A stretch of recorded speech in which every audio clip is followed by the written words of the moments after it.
কোন ধরনের ব্যক্তি চেয়ারে বসে নামাজ আদায় করতে পারবে এটা তো বলবো না। ইমাম সাহেব বলছেন হালকা করে, তবু এ তো হালকা নেই এতে কোনো। আমি যদি মুফতি না হতাম তাহলে বলা সহজ ছিল। আমার মনে হয় আমার একটা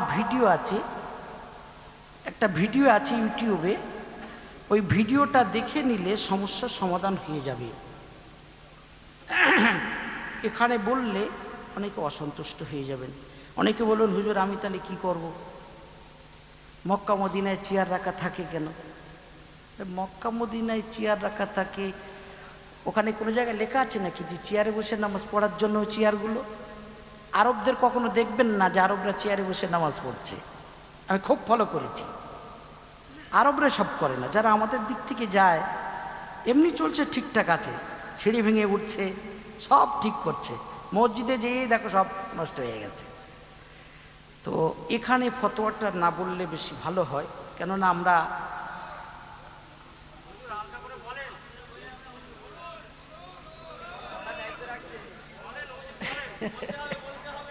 আচ্ছা বলে দিই শুনুন।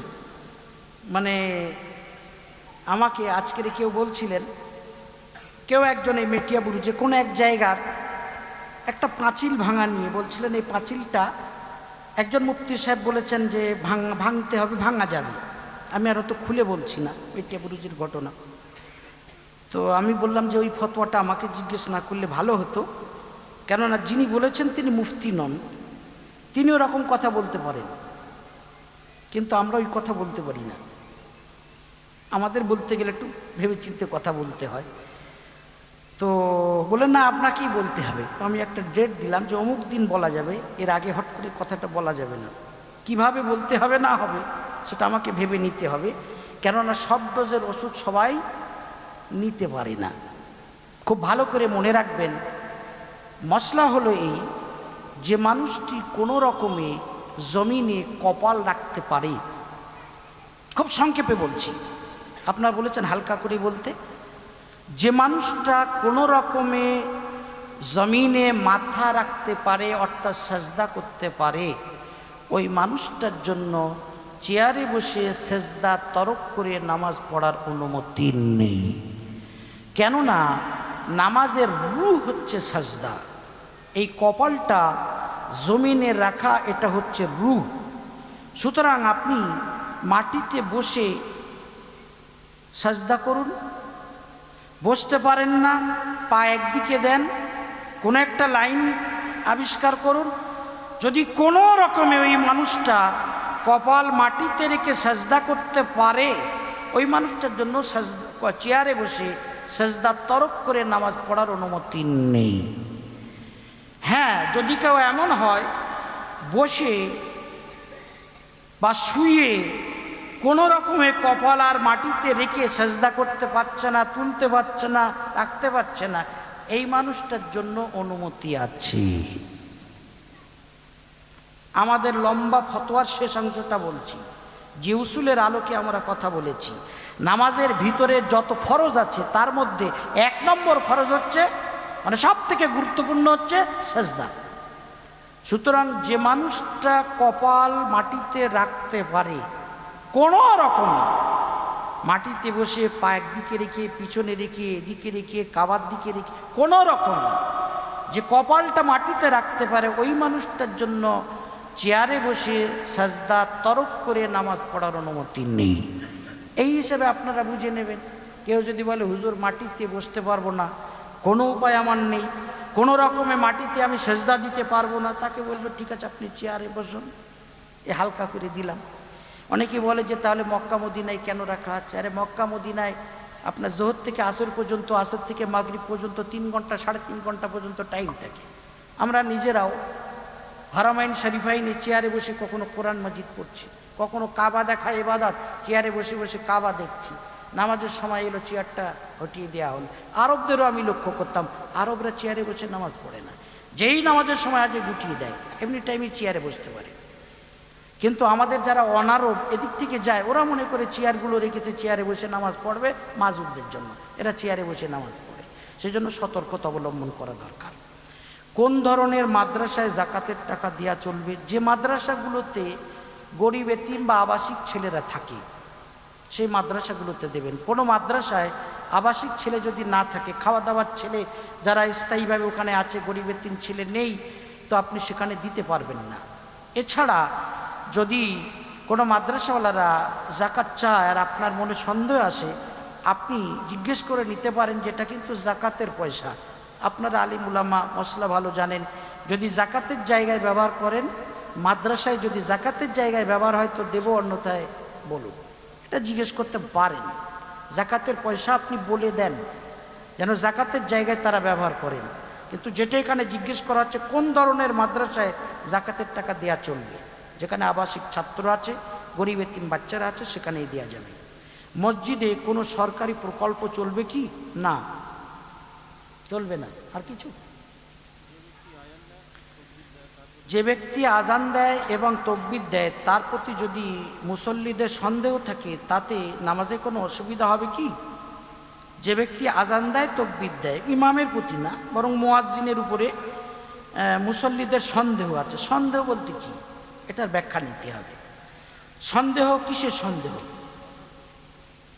এখানে সন্দেহ লিখেছে।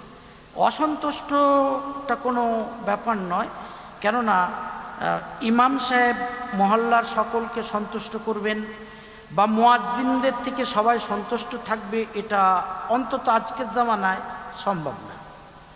আমাদের উলামাদের মাঝে একটা প্রবাদ আছে, যেটা আপনাদের মাঝে না বলা ভালো, যার নেই কোনো গতি সেই করে ইমামতি। ওটা বলতে নেই, আপনাদের শোনানোর জন্য বললাম। যদি কারো এইরকম আকীদা থাকে, ঈমান থাকবে না। ইমামতির পদটা হচ্ছে রাসূলুল্লাহ সাল্লাল্লাহু আলাইহি ওয়াসাল্লামের নিয়াবতের পদ। ইমামকে আমরা যে চোখে দেখি, ইমাম কিন্তু তা নন। ইমাম নায়েবের নবী। ইমাম তিনি যিনি আমার লাশটাকে সামনে নিয়ে সবার শেষে জানাজা পড়িয়ে দাফন করে দোয়াটা করবেন। সেই ইমাম সাহেবকে আমরা যে নজরে দেখি, ইমাম কিন্তু তা নন। ইমাম হচ্ছে আমার শুরু আর ইমাম হচ্ছে আমার শেষ। বিয়ে শাদীতেও ইমাম, জন্ম নিয়েছে ইমাম, মৃত্যুর সময়ও ইমাম। সুতরাং ইমামদের দিকে সুনজর হওয়া খুব প্রয়োজন। আর মুয়াজ্জিনদের সম্পর্কে রাসূলুল্লাহ সাল্লাল্লাহু আলাইহি সাল্লাম বলেছেন, একদম সহিহ হাদিসে বর্ণিত আছে, ওগো আল্লাহ, তুমি ইমামদেরকে হেদায়েতের উপরে রেখো আর মুয়াজ্জিনদেরকে মাফ করো। ওয়াগফির লিল মুয়াজ্জিনিন, মুয়াজ্জিনদেরকে মাফ করে দিও। তার মানে মুয়াজ্জিনকে ঘড়ির কাঁটার সাথে চলতে হয়। 2 মিনিট আগে হয়ে গেছে, ঝামেলা বাঁধবে। 5 মিনিট পরে হয়ে গেছে, মুয়াজ্জিনকে বার করে দেওয়া হবে, দারুণ ঝামেলার ব্যাপার। সেজন্য ইমামের থেকে সন্তুষ্ট কি মুয়াজ্জিনের থেকে অসন্তুষ্ট, এই সন্তুষ্ট অসন্তুষ্টর উপরে ফতোয়া দেয়া যাবে না।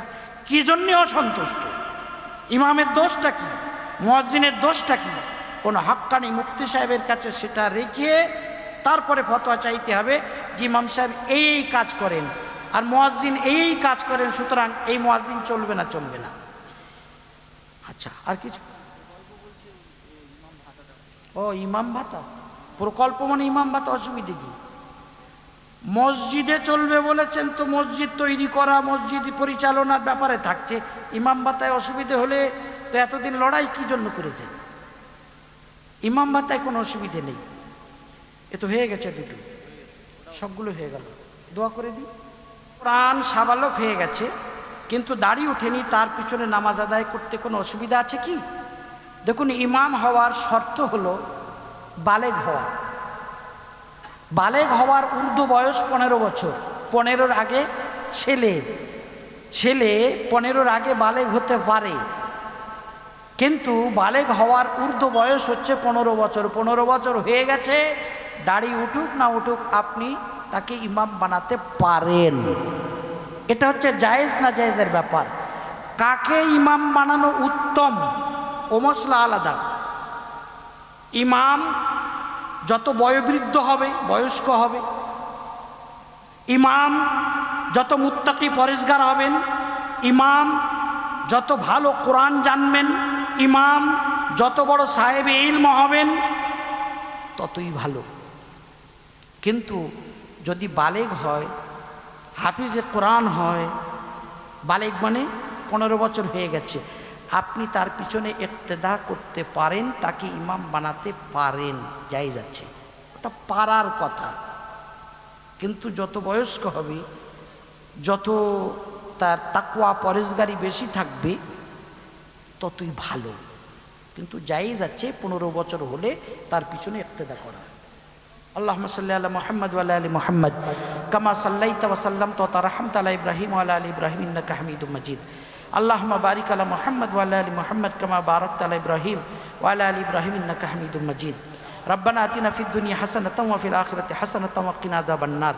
আয় আল্লাহ রহমান রাহিমিন, আমাদের জীবনের সমস্ত গুনাহ খাতাকে মাফ করে দাও।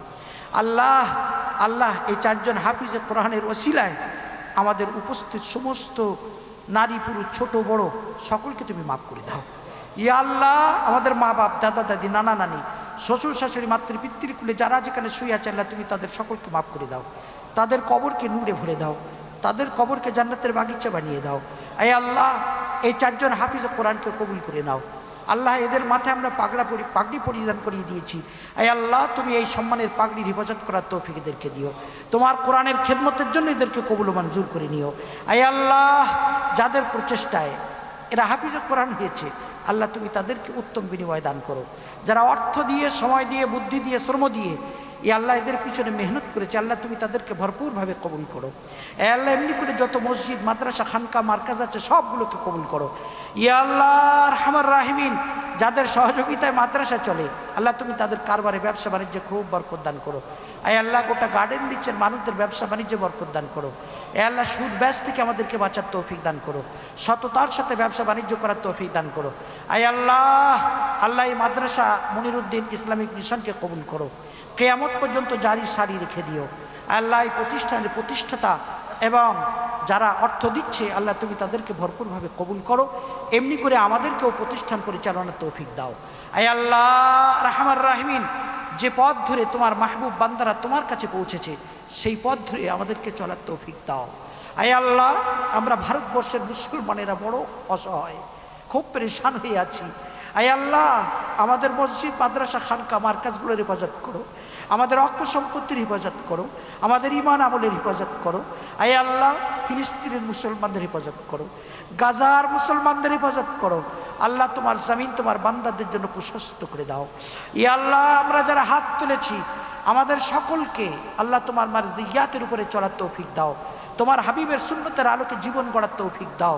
আল্লাহ, বক্তা হুজুরদের কাছ থেকে যা কিছু শুনলাম বক্তা শ্রোতা সকলকে আমল করার তৌফিক দাও। আয় আল্লাহ, এই মজলিসে আমরা যারা উপস্থিত হয়েছি আল্লাহ আমাদের সকলের জায়েজ মাকসাদকে পুরো করে দাও। পর্দার অন্তরালের মায়েরা হাত তুলেছে তাদের জন্য দোয়া করি আল্লাহ তাদের মনের সমস্ত জায়েজ মাকসাদকে পুরো করে দাও। প্রত্যেকের ঘরে আল্লাহ খুব শান্তি ফিরিয়ে দাও। আয় আল্লাহ, সব রকমের অভাব অনটন দূর করো, রোগ ব্যাধি দূর করো, রোগ শোক বালা মুসিবত আযাব গজব থেকে হেফাজত করো। আয় আল্লাহ, আমাদের আলাউলাদ সন্তান সন্ততিদের হেফাজত করো। যারা রোগগ্রস্ত তাদেরকে শিফা দান করো। অনেকেই দোয়ার আবেদন করেছে আল্লাহ, সকলের জন্য দোয়া করছে, সকলকে সেবা দান করো। এই মজলিসে অনেকেই অসুস্থ আল্লাহ তুমি সেবা দান করো। রাব্বে করিম, আমাদের সকলকে তোমার হাবিবের দরবারে পাক মদিনায় বারবার হাজির হওয়ার তৌফিক দাও। তোমার ঘর বারবার জিয়ারত করার তৌফিক দাও। রাব্বে করিম, আয় আল্লাহ, ফরজ ওয়াজিব সুন্নতগুলোর উপর আমল করার তৌফিক দাও। শিরক ও বিদআত থেকে বাঁচার তৌফিক দাও। আয় আল্লাহ আরহামার রাহিমিন, আল্লাহ এই মজলিসকে তুমি কবুল করো। রোজ কিয়ামতে আমাদের নাজাতের জরিয়া বানিয়ে দিও। আয় আল্লাহ, তাহাজ্জুদের সময় শুরু হয়ে গেছে। আয় আল্লাহ, এই মকবুল ওয়াক্তে তোমার কাছে আমরা সকলে গুনাহ থেকে মাফি চাইছি, রিজকে বরকত চাইছি, রোগ থেকে শেফা চাইছি। আল্লাহ, পরিশেষে আবার এই বাচ্চাগুলোর জন্য দোয়া করি, এই 4 জন হাফিজ কোরআনকে কবুল করো। আল্লাহ, এদের মাদ্রাসাকে কবুল করো, মাদ্রাসা প্রতিষ্ঠাতাকে কবুল করো। যাদের অর্থে এরা পড়াশুনো করেছে আল্লাহ তুমি তাদেরকে যা যা খায়ের দান করো। এদের আসাতিজাদেরকে আল্লাহ আজরে আজিম দান করো। আল্লাহ, আমাদের এই দোয়াকে তোমার হাবিবের ওসিলায় কবুল মঞ্জুর করে নাও। রাব্বানা তাকাব্বাল মিন্না ইন্নাকা আনতাস সামিউল আলিম ওয়া তুব আলাইনা ইয়া মাওলানা ইন্নাকা আনতাত তাওয়াবুর রহিম। সুবহানাকা লা ইলমা লানা ইল্লা মা আল্লামতানা ইন্নাকা আনতাল আলিমুল হাকিম। সুবহান রাব্বিকা রাব্বিল ইজ্জাতি আম্মা ইয়াসিফুন ওয়া সালামুন আলাল মুরসালিন ওয়ালহামদুলিল্লাহি রাব্বিল আলামিন। ইয়া